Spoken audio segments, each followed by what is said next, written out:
Eu acho que a arte inventa a realidade. Palavras mais bonitas. As que descrevem as coisas fundamentais. Verdades que só a ficção supõe. Invenção é uma coisa que serve para aumentar o mundo. Um amador e faço questão de continuar a ser amador. Verborragia. Filosofia, arte e cultura em Fast Forward.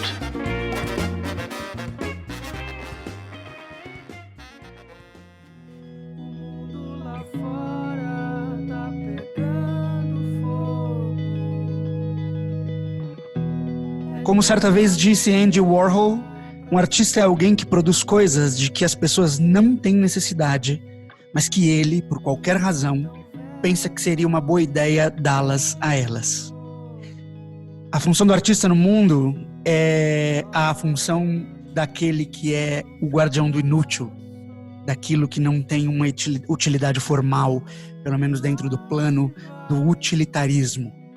E aqui, no podcast Verborragia, nós somos os grandes defensores das coisas inúteis.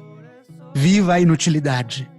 E hoje eu tenho o prazer de, nesse primeiro episódio de Verborragia Conversa, ter comigo como convidado o meu grande irmão, amigo, grande artista, grande músico, grande ator, um excelente compositor, Lino Colantoni. Lino, como é que você tá? Fala, Carlotes! Tô bem, meu velho, tô ótimo. Que bom, que bom. A gente hoje vai conversar sobre como é produzir nesse tempo de pandemia, como é compor nesse tempo de pandemia e, mais do que isso, como o artista se põe nesse tempo de pandemia, já que a arte, em grande parte das vezes, é feita na presença do público. Então eu já queria começar com uma pergunta. No último episódio aqui do Verborragia, nós comentamos da proximidade entre o povo e o artista. Mais do que isso, a gente chegou à conclusão de que artista e povo, de fato, são a mesma coisa. O artista está no meio do povo porque ele é o povo. Hoje, a gente vive uma realidade que nos separa fisicamente, a realidade da pandemia, que nos distancia. Ao mesmo tempo, hoje, a gente tem a internet que nos aproxima. Como você está fazendo para manter esse vínculo artista e público nesse tempo de pandemia? Cara, eu acho que produzindo, ponto. Né? Eu acho que o artista, ele é um operário, né? Então eu acho que produzindo, velho. Produzindo bastante e, no meu caso, traduzir aquilo que eu observo, traduzir aquilo que eu absorvo, traduzir para mim mesmo antes de mais nada e jogar essa produção pro mundo, né? Sei lá, eu acho que é a forma de se fazer. Claro que a gente tá com umas ferramentas aí, né? Tem uma galera aí, a live pra caramba, e acho que o business, o mercado achou uma forma de se adequar. O mercado achou uma forma de fazer essa engrenagem continuar rodando minimamente, né? Nem se compara, claro, com a vida normal, né? Sem essa exceção que a gente está vivendo, mas principalmente o mainstream da arte, né? Essa galera, de alguma forma, até pelo alcance que tem nas redes, etc., eles estão mantendo um caixa funcionando aí, né? Numa proporção menor, mas estão. Mas eu acho que o artista, cara, pelo menos todos eles que eu conheço, e eu conheço artistas do mainstream, conheço artistas de teatro de rua, e tá todo mundo produzindo, né? Todo mundo assim, né? Aqueles que estão com saúde mental o suficiente para isso, assim. Sim, isso é muito importante, né? E isso eu também queria te perguntar. Como o isolamento afetou a sua produção? Como o isolamento afetou a sua arte? Cara, muitos altos e baixos, como todo mundo, né? Durante esse isolamento, por ser um período muito inédito, acho que é uma experiência única que todo mundo está vivendo no mundo nesse momento, né? E ele afetou a minha arte de várias formas. De várias formas. E eu tive fases, né? Durante a pandemia. Sim. durante esses, sei lá, 100 dias, né, que eu tô confinado. Eu tive muitas fases e acho que cada fase ele agiu de um jeito, né? Eu tive momentos super criativos, eu tive momentos de não conseguir fazer absolutamente nada, eu tive momentos de não querer sair da cama, acho que como a maioria das pessoas, né, que Sim. estão em confinamento, assim, né? A pandemia me colocou num lugar também de disciplina e amadurecimento, né? Menos dispersão, mais foco objetivo. Querendo ou não, eu produzo tudo dentro da minha casa, dentro do meu quarto. Então, né, falando do meu projeto solo, né, meu projeto musical solo. Eu criei uma disciplina, eu criei uma disciplina de estudo, de trabalho, carga horária, etc. Coisas que eu não tinha. Eu fiquei menos rebelde com relação ao meu trabalho, entende? Sim. Eu acho que, querendo ou não, porque eu, né, moro sozinho e durante um período dessa pandemia eu morei sozinho, né? Eu já mudei, mas vou voltar agora a morar sozinho. E daqui a pouco não vou mais, então por isso que são essas fases, né? Mas assim, a minha música no fim acabou sendo a minha maior companhia, né? Sim. Então eu acho que tem esse lance assim. Tem uma coisa que até queria falar sobre, assim, eu não sei se eu vou atropelar sua pauta aí. Não, aqui no Verborragia o mais importante é falar, então por favor fale. Se você atropelar qualquer coisa da pauta, a gente se resolve aqui dentro, fica tranquilo. Lino, você tá livre. Perfeito. Cara, eu acho que ela afetou minha arte de uma forma muito positiva, negativa também teve, mas eu não vou falar sobre isso agora. Ela afetou a minha arte de uma forma positiva, porque ela mexeu no meu entendimento, na minha compreensão, na minha maturidade como artista. E eu acho que, por exemplo, vou me usar de exemplo. Eu fiz 3 cursos. Tem um quarto agora para fazer. E eu tô buscando me armar com o maior número de ferramentas possíveis, né? Porque, querendo ou não, cara, a gente tá sozinho, né? A gente veio sozinho pro mundo e a gente vai morrer sozinho. Eu acho que tem muita gente que a gente encontra no caminho, que vem para somar, que vem para, né? E a gente também se vê em encontros, né? Eu acho que os encontros são uma grande graça, assim, da vida. E na arte isso é muito visceral, né? Os encontros artísticos são super viscerais e sempre, né, sempre tem encontros muito, muito mágicos e transformadores, assim. Mas eu acho que isso funciona para o Maurício. Eu não sei se isso é uma regra que se aplica a todo mundo, mas eu acho que é o tipo de coisa que eu vejo se tornar cada vez mais atual, né? É cada vez mais exigido do artista que ele seja multidisciplinar, no sentido de saiba se produzir, saiba se, né? Eu produzo, eu gravo, eu componho. Se eu precisar fazer minha arte, eu quero ter esse conhecimento de fazer minha arte. Se eu precisar fazer a minha mídia, eu quero ter o meu conhecimento de fazer a minha mídia, eu quero conhecer as estruturas por trás, né? Eu não quero ser um artista romântico que acha que porque é muito talentoso as pessoas vão trabalhar para mim e por mim, né? Acho que a equipe é muito necessária, assim, mas no meio dessa confusão do cacete toda aí, vem muita gente legal e vem muita gente merda também, né, velho? Com certeza. Tem muita gente que vem para surfar na tua onda, tem muita gente que vem para atrasar o seu lado. Então, cara, eu acho que saber se armar de conhecimento e saber ser o seu próprio corre, isso é muito legal. E isso foi nesse momento agora pandêmico que essa grande ficha caiu, assim, no sentido não do entendimento, mas de pôr em prática, sabe? Sim, sim. Você é um artista multidisciplinar, né? Eu já comentei no começo, você mesmo falou, você é ator, você é músico, você escreve, você tem um contato muito íntimo com o audiovisual, mas de qualquer forma, hoje você está experienciando com mais força a questão do músico, a questão do compositor, até porque você está com um trabalho solo, a gente já vai comentar sobre ele, mas eu gostaria de saber dessa dicotomia que você vive dentro de si. Hoje, o músico tem a possibilidade de encontrar muita gente através da internet, ao mesmo tempo que o ator está privado desse contato por conta da pandemia, certo? Como você vê esses dois lados? Como você satisfaz esses dois lados? Como você acha que esses seus dois lados podem se encontrar diante da internet? Bom, cara, eu acho que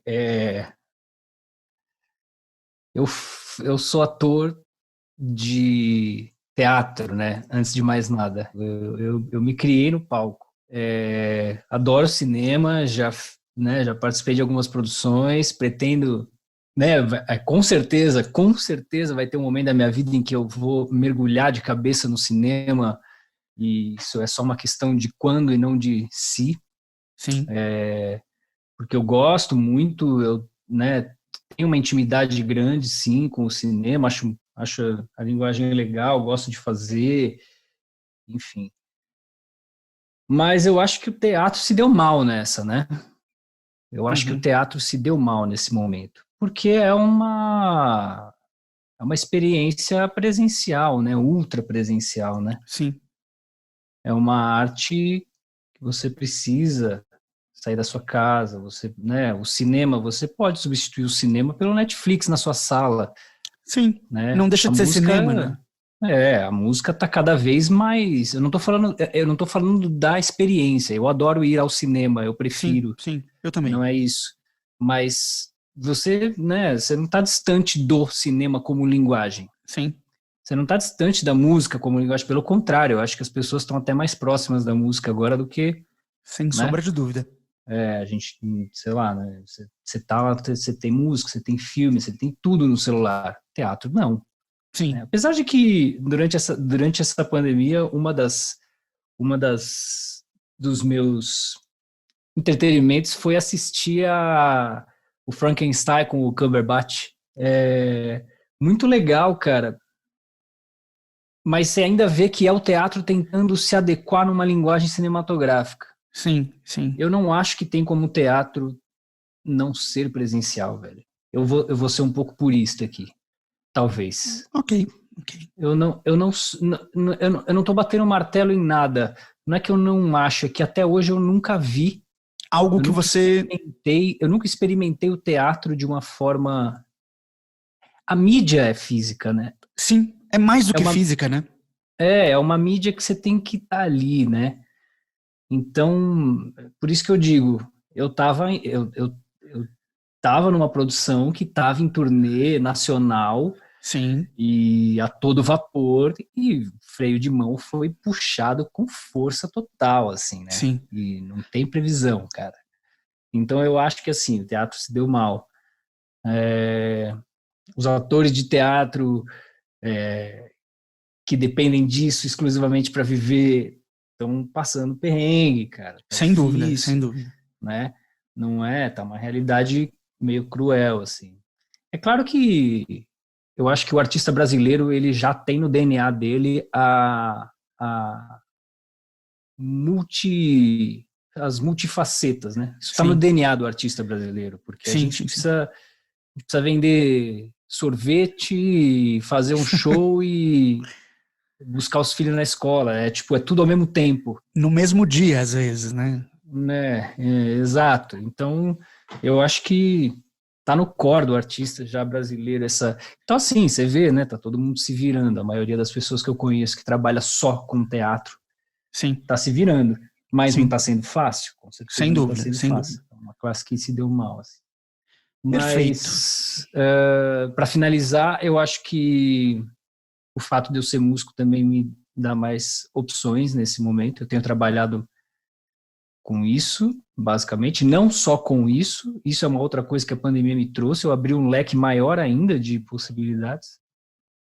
Eu não sei se eu comentei com você, mas eu acho que eu acho que não. Eu escrevi até texto de campanha publicitária, eu escrevi. Você chegou a comentar comigo em outras Comentei, conversas, né? Comentou.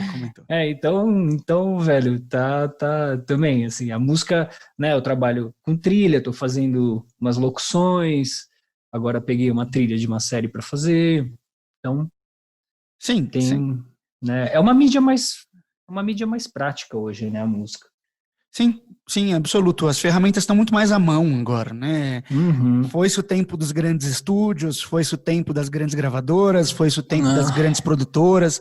A gente está vendo um mundo de micros que se espalham para outros micros. É interessante isso, é interessante pensar dessa forma.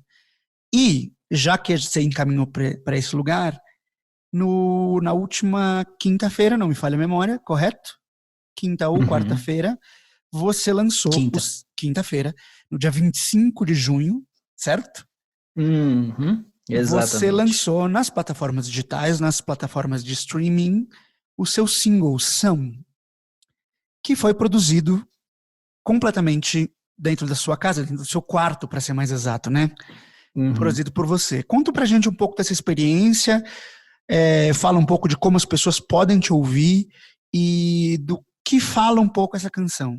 Cara, eu sempre toquei, sempre tive banda, desde os 14 anos de idade. Inclusive, a minha última banda foi com você, né, Carol? Exato. A Macaco Mostarda. E, cara, eu amo ter banda. O fato de eu estar fazendo um projeto solo, muitas vezes a gente olha o projeto solo como uma coisa meio egotrip. Sim, algumas pessoas preferem ver dessa forma, né? Sim, porque é sempre um movimento meio contrário, assim, né? Você vê o cara, a banda do cara estourou, aí ele vai lá e faz carreira solo, aproveita a mídia, E no meu caso é completamente o oposto. Sim. Eu falei, caralho, velho, eu não aguento mais, eu não consigo mais ter banda, cara, é muita energia que vai E é isso, né, cara? A banda ela tem caminhos e naturais e tal. Eu falei, cara, quer saber, velho? Eu vou dar um jeito de eu ser a minha própria banda e acho que dá pra fazer um negócio legal com isso. E eu tava, na época, começando a produzir os meus lo-fis e tal. Tava entrando mais de cabeça na produção musical, mixagem. Tava começando a me entusiasmar com isso. Eu falei, velho, vamos juntar uma coisa na outra aí, vamos ver o que acontece. E aí surgiu a ideia, comecei a compor, porque isso é uma coisa que, inclusive você uma vez me falou isso. Essa história é muito... Eu sempre conto para as pessoas isso, porque eu acho muito perspicaz da sua parte, assim, o que você falou para mim. Um dia eu acho que furtaram o meu celular, eu perdi meu celular num ônibus, uma parada assim, e tinha uma cacetada de gravação, de riff de guitarra, não sei o quê, eu tava putaço da cara, eu falei, não acredito, velho. Perdi um monte de ideia de música, não sei o quê. Aí você virou pra mim e falou, mano, calma, velho, isso aí é muscular. Isso vai aparecer de outro jeito, de outra forma, em outra hora. Ainda mais em se tratando de Lino Colantoni, e pros ouvintes que não o conhecem pessoalmente, uma das pessoas, um dos artistas que eu considero mais profílicos na minha história pessoal, é uma pessoa que não consegue parar de compor, que não consegue parar de criar. É impressionante, Sim. É digno de inveja, literalmente. Assim. É uma criatividade muito fértil, muito surrealmente produtora. Assim. Sim, velho, e é real, tanto que às vezes isso me incomoda muito, assim, eu tenho uma cacetada de faixa para terminar e não consigo, eu abro minha sessão, começo a criar uma parada nova, eu preciso de muita disciplina nesse sentido, assim, e surgiu aí, cara, eu comecei a criar, compor coisas novas, eu falei, velho, eu vou levar para frente, porque tô gostando dessa ideia também, E aí como eu já tava mais maduro, um pouco mais velho, já tinha bastante estrada nas costas também, eu falei, velho, pensando em produção, em termos de facilidade de viagem, é muito mais fácil estar sozinho também, questão de agenda, né, para todo mundo que tem banda aí sabe, quem é de grupo de teatro também sabe, é a mesma pira, né, Como é que você ajeita 8 pessoas para ensaiar no mesmo dia, na mesma hora? Então, cara, se depender só de mim, de repente... E acabou que linkou com um processo de individuação meu pessoal e artístico, uma coisa casou com a outra e deu no que deu. Cara, eu tô produzindo em casa mesmo, dentro do meu quarto, tem as pessoas de fora, você inclusive né, me ajudou bastante essa semana com umas artes, e sempre tem os braços, né, que a gente... As mãos dadas, né? A gente sempre tá de mão dada com algumas pessoas, assim. Sim. Mas o core da música, o martelo final, tudo isso está sendo produzido dentro de casa. Ganhou uma proporção legal, né? Eu tô com selo, eu tô com empresário e tal. Você pode falar o nome do seu selo? Eu tô pela Loop lá do Rio Grande do Sul. Ótimo. O Luciano Cardoso, que é o meu empresário e amigo, e... Esse foi outro encontro feliz também nessa vida. E, cara, mas e por que eu tô contando a estrutura? Porque essa estrutura não deixou essa autonomia morrer. Eu continuo produzindo e batendo o martelo dentro do meu quarto. E a ação, cara, muito louco, porque a ação, ela é uma composição antiga, que estava em outro formato, com outra cara, completamente diferente, e eu gostava daquela letra, eu tinha um embrião da letra, e eu falei, cara, eu vou reharmonizar isso aqui, eu vou trabalhar em cima dessa ideia, porque é um embrião promissor, assim. Aí saiu o que saiu, eu estou trabalhando bastante com loop, sintetizador, né, MIDI e tal, e ela é bem orgânica, né? Talvez uma das mais orgânicas, que é basicamente guitarra e voz, tem um pouquinho de MIDI ali, mas não tem beat, né? Eu tô pirando nos beats nas outras músicas, e nela não. E ela nasceu bem orgânica, e aí ela veio... eu não sei, cara, eu acho que eu não consigo compor de uma forma que não seja muito honesta, assim. Então, quando eu terminei a composição e eu mandei pro pessoal da Ruído, que é a produtora que cuida da minha identidade visual e tal, eles tiveram a ideia de fazer o clipe dela, que é um puta clipe bonito, eu acho super sensível, que é uma coisa falando sobre a pandemia, sobre essa coisa do isolamento, mas nunca foi a ideia dela.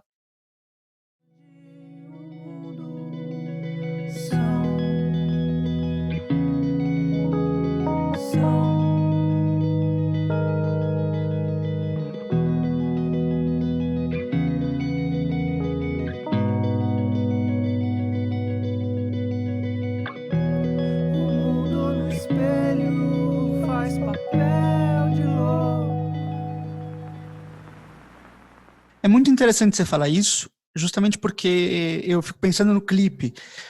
Para quem não viu o clipe, ele está disponível no YouTube, mas ele foi totalmente pensado para a ferramenta do IGTV do Instagram. Então, eu sinceramente sugiro que vocês vão buscar o clipe da música São no IGTV do Lino Colantoni. Ele já vai passar as redes sociais.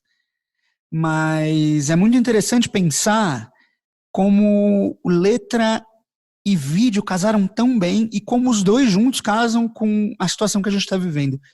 Eu fiquei muito emocionado vendo, eu já tinha escutado a canção algumas vezes, de várias formas, não a reconheci quando ela chegou para mim a primeira vez, mas é muito feliz essa junção, assim, é muito feliz e é muito interessante perceber o quanto ela consegue falar do nosso contemporâneo, do nosso momento, mesmo que ela não tenha sido composta para este momento. O vídeo, então, nem se fala. O vídeo é também numa delicadeza e fala muito lindamente do momento que a gente vive. Do lado positivo, do lado humano do momento que a gente vive, né? Muito bacana. Lino, eu vou fazer uma coisa com você que eu prometo para você que eu não vou fazer com mais ninguém, ou que eu vou fazer isso com um número mínimo de pessoas, porque, na verdade, eu vou te pedir uma recomendação, algumas. Então, a primeira coisa que eu quero que você recomende, pensando nas pessoas que estão em casa e que estão, nesse momento, trancadas em casa, por necessidade, um disco para este momento. Um disco para esse momento. Eu gosto muito desse maluco, gosto muito, muito, muito. Ele não alçou voos muito altos no mainstream, ele não é um cara super público, super reconhecido, mas eu acho que ele é um dos... Cara, tem uma poesia muito dura, muito direta, muito contemporânea em tudo que ele diz, em tudo que ele canta. Ele é um cara muito bom de caneta, de verso. Uhum. E eu ouço esse cara desde 2008, quando eu dava meus rolês de skate pelo centro, ouvindo as músicas do Non do Corduco, mas não é esse disco. Tô falando de Licença Poética do Kamal. Esse foi o último Excelente disco que eu escutei. É o disco que eu estou ouvindo, mano. É bom pra cacete, velho. Perfeito. Eu gosto muito do Kamal. Perfeito. Então, agora nós vamos para uma recomendação de livro. Pode ser uma coisa que você está lendo ou uma coisa que você recomende as pessoas a ler. Lembrando que se você está em casa me escutando durante a pandemia, leia. Não só porque é uma coisa excelente para sua cabeça, mas é a nossa passagem mais barata e mais profunda para outros mundos. A literatura é a chave da liberdade humana. Então, um livro, Linus. Cara, eu tô lendo 2 livros. Uhum. Na verdade, eu tô lendo 3. Ok. Um é do Jung, mas eu dei uma parada porque é uma leitura Meio cabeçuda. bem cabeçuda. Eu tô quase terminando o Racismo Estrutural, do Silvio Almeida. Excelente livro, necessaríssimo. Exatamente. Muito bom, muito bom. Eu já voltei uns capítulos algumas vezes, eu tô lendo ele meio com consulta. Uma calma necessária. Exato. Leio, releio, é interessante. Acho que é bem necessário, principalmente para nós, homens Sim. brancos. Fundamental. E, cara, tô lendo um livro chamado Sob a Sombra de Saturno, Ok. que é um livro que foi indicação do meu terapeuta Ok. e fala sobre os malefícios do patriarcado para o sexo masculino. Excelente. É muito interessante, cara. É muito interessante. É um livro muito fácil de ler. Ok. Ele tem uma linguagem bem macia, assim. E ele prova por A mais B que a gente tá na merda, velho. A gente vive imerso em um grande pote de veneno. Exatamente. E aí, para não perder o costume, eu queria deixar aqui. Eu sei que você pediu 1 e eu tô dando 3. Não, mas quantas recomendações você quiser. Tem que lembrar que a gente não sabe exatamente quando a gente vai sair dessa pandemia. Ótimo. E que ler não faz mal a ninguém. Então, quanto mais recomendação, melhor. Exatamente. Carlos Sanmartin, a pessoa que é dona desta ferramenta, deste podcast, apresentou para mim alguns anos atrás o que viria a ser o meu autor favorito dos últimos tempos, que é o Walter Hugo Mãe. Carlotes me deu de presente esse livro e eu fiquei completamente apaixonado pela escrita desse cara. Eu estou falando especificamente do livro Máquina de Fazer Espanhóis, mas eu já li outras coisas do Walter Hugo Mãe e todas elas são ridiculamente boas, cara. Ele é excepcional mesmo. Eu tô impressionado com esse cara, velho. É muito atual. Você começa a ler e você fala, pô, que cara rebuscado, que chato da porra. De repente você vai tomando umas porradas e você fala, mano, não tem muitas pessoas escrevendo como esse cara hoje. E é muito atual, velho. É muito atual. Ele é muito atual mesmo. E ele tem um domínio muito gostoso da língua portuguesa. É muito bom você ver alguém escrevendo com tanta propriedade na sua língua. Sim, cara, sim. Ele é português, para quem não sabe. Português. Mas recomendo, é uma boa leitura. Tem esse e tem aquele que... Homens Imprudentemente Poéticos. Exatamente. Cara, imaginei. Ele é realmente o meu favorito, ainda que o Apocalipse dos Trabalhadores também é excelente. Leiam Walter Hugo Mãe. E mais do que isso, meus ouvintes, leiam Leiam no tempo que vocês tiverem, leiam no tempo que vocês quiserem. Não se obriguem a ler, leiam por prazer. Não tem livro ruim, não tem livro besta, não tem leitura perdida. Tem, Não. mas vamos pensar que não. Ó, eu falei do livro do Silvio Almeida, e antes de ler o do Silvio Almeida, eu li um que também acho que é muito importante, e eu só vou falar dele porque eu acho que a gente tem que colocar ele em todas as pautas possíveis, que é o Pequeno Manual Antirracista Da Djamila. da Djamila Ribeiro. Sim, e esse para nós, principalmente para nós, brancos, e mais do que isso, homens brancos, num país como o Brasil, esse livro da Djamila Ribeiro tem que ser lido, o Pequeno Manual Antirracista. Mais do que isso, escutem essas duas pessoas, Djamila Ribeiro e o Silvio de Almeida.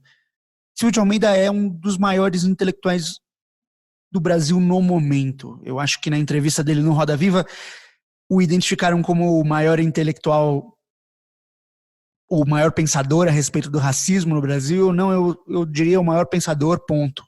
Ele é dos maiores pensadores do Brasil no momento. E a Djamila Ribeiro é uma das vozes mais profundas sobre o racismo no Brasil, mas mais do que isso, a Djamila escreve deliciosamente bem. Uhum. Precisa ser lido. E é bom ouvi-la. É bom, precisamos ouvir essas pessoas. Bom, Linus. Exato. E quando vocês tiverem um dinheiro sobrando, comprem, e esse eu vou indicar sempre, velho. Comprem o Onde Vivem os Monstros. Ah, maravilhoso. Maravilhoso. Comprem para os seus comprar. filhos, comprem para os Compre seus pra afilhados, você, compre para você. Dá para o seu Exato. vizinho. Esse livro tem que ser distribua de espalhado. presente. Exato. Eu já comprei uns 3, cara. Eu sei. Eu tenho dou pra isso. alguém. Por favor, desculpa. Não, é isso. Eu compro esse livro, aí eu acabo dando para alguém, porque é um pedaço muito especial de mim, assim. Eu gosto de dar para as pessoas. Eu já comprei umas 3, 4 vezes esse livro. O Máquina de Fazer Espanhóis. Eu tenho 2 livros que eu faço isso sempre. É o Máquina de Fazer Espanhóis, que eu dou para pessoas que eu gosto muito, você é uma delas, mas que eu tinha uma época, antes de te dar, que eu tinha 3, que eu já tinha comprado, porque eu achei barato, e deixei separado para dar de presente. Uhum. E o Terra Sonâmbula, do Mia Couto, que eu também tinha 2 ou 3, assim. Que são livros tão importantes para mim que eu gosto de ter para dar sempre que precisa ter um presente. Não é esse aqui. Se a pessoa tiver, ela troca. Mas se não tiver, é um excelente presente. Então, Lino, para terminar, eu gostaria que você passasse as suas redes sociais, passasse seus contatos e desse suas considerações finais. Vamos lá. Bom, eu no Instagram tô como Lino_Colantoni. Tem a minha fanpage lá no Facebook, que é Lino Colantoni. Minha arroba lá no Facebook é Lino Colanta. Lino e Colanta com as primeiras letras maiúsculas. E no Twitter eu tô como Colantoni Lino. As primeiras letras maiúsculas também. Twitter é só a minha grande arquibancada. O Twitter é eu sentado no Coliseu atirando tomate nas pessoas, velho, porque eu não participo ativamente da rede, mas eu adoro entrar para ver a sangria. Mas eu acho que o Twitter é isso, principalmente pra gente que tem contas muito pequenas no Twitter. O Twitter é só uma grande arquibancada para ver gente grande se matando. Exato. O que eu acho legal do Twitter, cara, é que não necessariamente são as pessoas grandes, né? Sim, a proporção é diferente. Uma pessoa minúscula do dia pra noite pode ficar gigante. E pode fazer muito ruído, né? Pode fazer muito ruído. Exato. E, pô, é isso, cara. Então, minhas considerações finais são essas. Se hidratem, pratiquem qualquer tipo de atividade física, Sim. Mantenham-se em movimento. Sim. Isso mantém a gente fresco. Sim. Isso tudo vai passar. Sem dúvida. Senão é só uma questão de tempo. E, pô, vão lá, escutem minha música, minha estreia do meu projeto solo nas plataformas de streaming. Lino, a musicação já está no ar. No comecinho... Não, a gente já está em julho, né? Já estamos em julho.